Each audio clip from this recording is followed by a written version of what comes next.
एक बार मैंने भगवान की परीक्षा ली। मैंने, ये दास अनिरुद्ध ली। मैंने परीक्षा क्या ली, एक छोटी सी घटना सुनाऊं आपको। परीक्षा मैंने ये ली कि मैंने सुना था कि भगवान भूखा घुमाता है पर भूखा सुलाता नहीं। ये सुना था कि भगवान खाने की व्यवस्था कहीं ना कहीं से करता है। तो आज मैंने ठान लिया कि आज मैं देखता हूं कि भगवान कैसे खाने को देते हैं, किसी से मांगेंगे, देखते हैं। अब हम लोग क्या हुआ, ये उसी समय की बात है जब मेरे एक्सीडेंट में गिर गया, डॉक्टर ने मुझे घर भेज दिया। तो मैं बैसाखी लेके चलता था, उस समय की घटना है। मेरे शरीर में एक बनियान थी और ऊपर मैंने एक दुपट्टा ओढ़ रखा था, नीचे कमर में एक दुपट्टा लपेट रखा था। और बैसाखी लेके मैं और हमारे गांव के चाचा बोले, मैं बोला कि देखो मैं गिर गया हूं, पाँव सब टूट गया है, अब ठीक नहीं है जगत में रहना, चलो भगवान की शरण में चलते हैं। तो चाचा बोले क्या चलोगे, तुम तो लंगड़े हो, एक्सीडेंट हुआ तुम्हारा, तुम तो चल भी नहीं पा रहे। हमने कहा चलेंगे, चलो चित्रकूट चलते हैं। हम दोनों बिना बताए किसी के सवेरे 7-8 बजे निकल गए, पैदल, घर से पैदल चल पड़े। कहां पहुंचेंगे भगवान जाने। भैया चलते चलते सचमुच हम लोग, कोई गाड़ी वाले जा रहे थे, वो रुक गए। कहां जा रहे हो, हमने कहा स्टेशन जा रहे हैं। अरे बैठो गाड़ी में, बिना कुछ ना हेल्प मांगी, रास्ते देखो कैसे तैयार होते। अब हम लोग बैठे, चाचा और मैं बैठे दोनों गाड़ी में, और पहुंच गए स्टेशन में मिल गई ट्रेन चित्रकूट जाने की। ट्रेन में खड़े हो गए, चाचा ने कटवा ली टिकट, उनके पास पैसे थे, मेरे पास तो पैसे नहीं, 1 रुपया। चाचा पैसे वाले थे, उनके पास पैसे थे। चले, हमारे यहाँ के स्टेशन से आगे कटनी स्टेशन है, वहां मैं ट्रेन से उतर गया। मुझे लगा कि चाचा के साथ हूं ना, तो चाचा मुझे घुमा फिरा के वापस ले आएंगे। अब मैं वापस नहीं आऊंगा, मैं अलग हो जाता हूं। अब मैं उतर के दूर खड़ा होके देखने लगा, चाचा परेशान हो गए। मुझे लगा कि भाई हमारे घर वाले, गांव वाले चाचा पे कलंक लगाएंगे कि लड़का लेके पता नहीं क्या किया, कहां गया। तो मैं चाचा पे कलंक न लगे, मैं फिर मिल गया चाचा को। चाचा डांटे, कहां चला गया था। अच्छा, वो चाचा हमारे गांव के चाचा थे। चलो, अब फिर ट्रेन में बैठे हो, ट्रेन फिर चल पड़ी और ट्रेन चली, चित्रकूट पहुंची। चित्रकूट स्टेशन में उतर के मैं पानी पिया। उस समय लगभग शाम के बज रहे होंगे 4 के लगभग। पानी चित्रकूट में ही पिए हम, सुबह के निकले, कहीं ना कुछ खाए ना पानी पी। चित्रकूट में वहीं स्टेशन में पानी पिए और चित्रकूट पहुंच के कामतानाथ जी की परिक्रमा लगाई।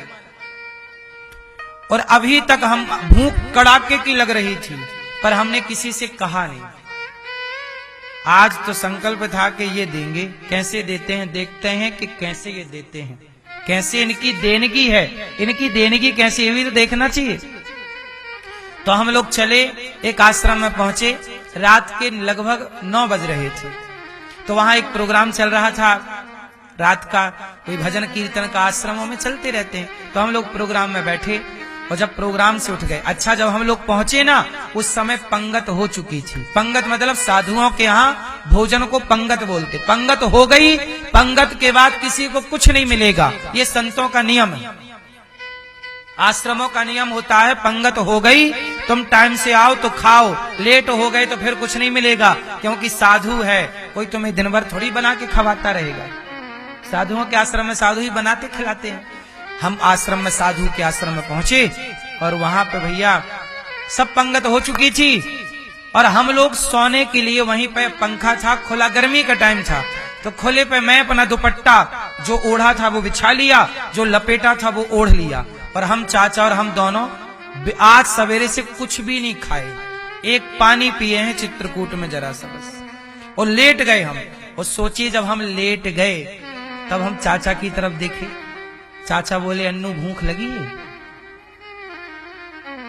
अब भूख तो बहुत तेज लगी थी, कुछ भी नहीं खाए, पर बोले चलो सोते हैं। लेट गए साहब सोने, तभी देखो ये भगवान तो भगवान है। अजगर करे न चाकरी, पंछी करे न काम, दास मलूका कह गए सबके दाता।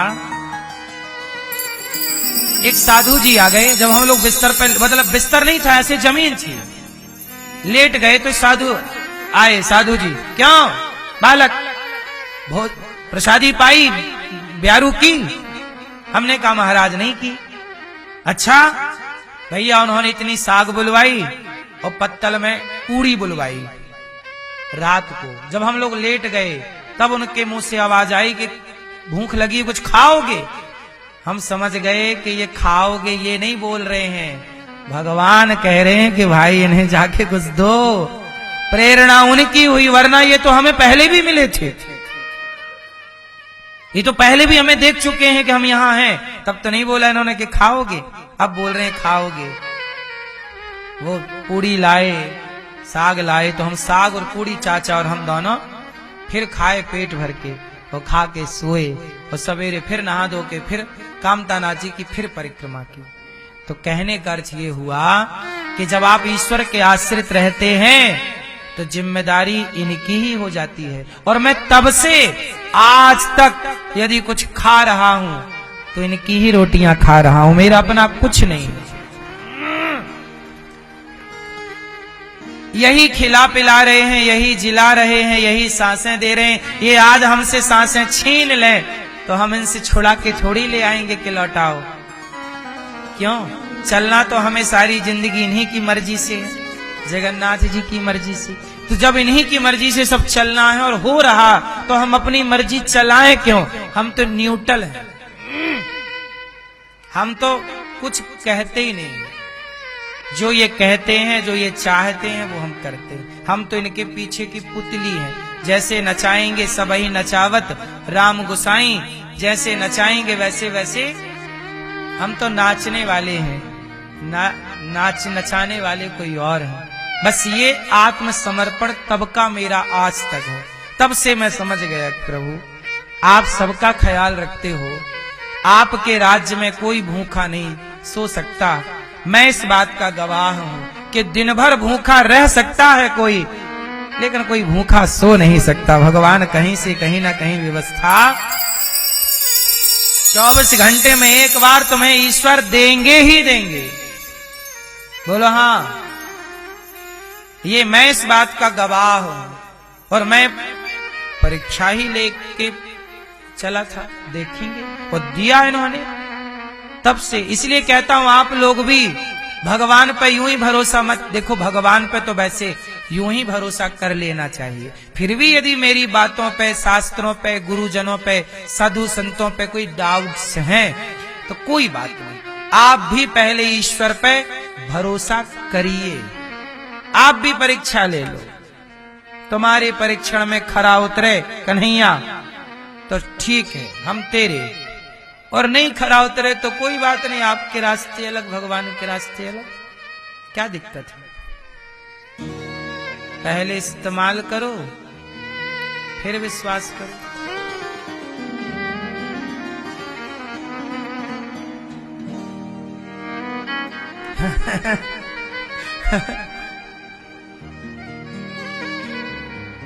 पर हमारा भगवान इसमें भी तैयार है। तू मेरी परीक्षा लेना चाहता आजा।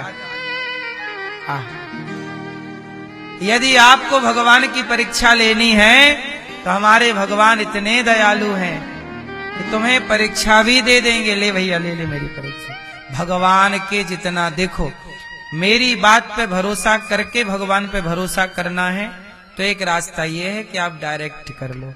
पर इसमें कोई किंतु परंतु हो तो जैसे मैंने अनुभव किया तुम भी कर लो ना, एक अपने हिसाब से कसौटी पे खरा आप भी उतार लो अपने कन्हैया को। भगवान भगवान है। मैं एक बात क्या बताऊं, कई बार हुआ कि भगवान, मुझे ऐसा लगा क्या, अभी भी लग रहा, मैं कभी ये नहीं समझता कि भगवान मेरे पास नहीं है।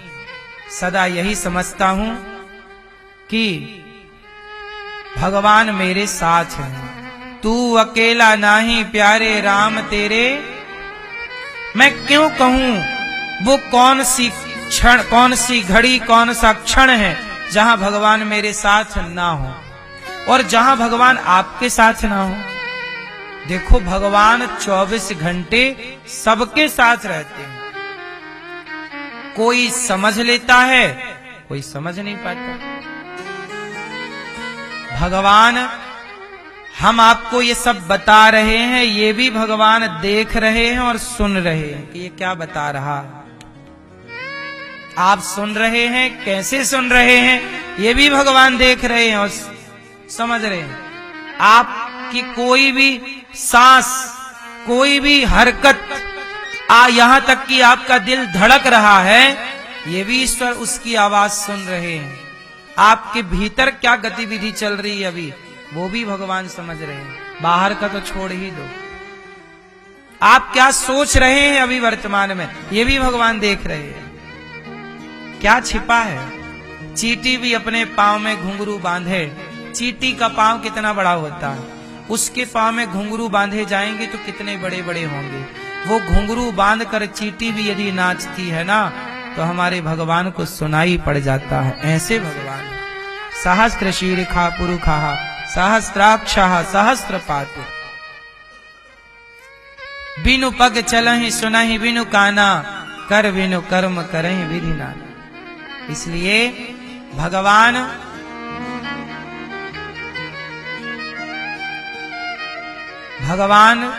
समर्पण का सब्जेक्ट है, आत्मसमर्पण। मैं अब कुछ नहीं, शून्य हूं, मैं ईश्वर के हवाले हूं, बस इतना पर्याप्त है। आप उनके हवाले हो जाइए, आत्मसमर्पण कर दीजिए।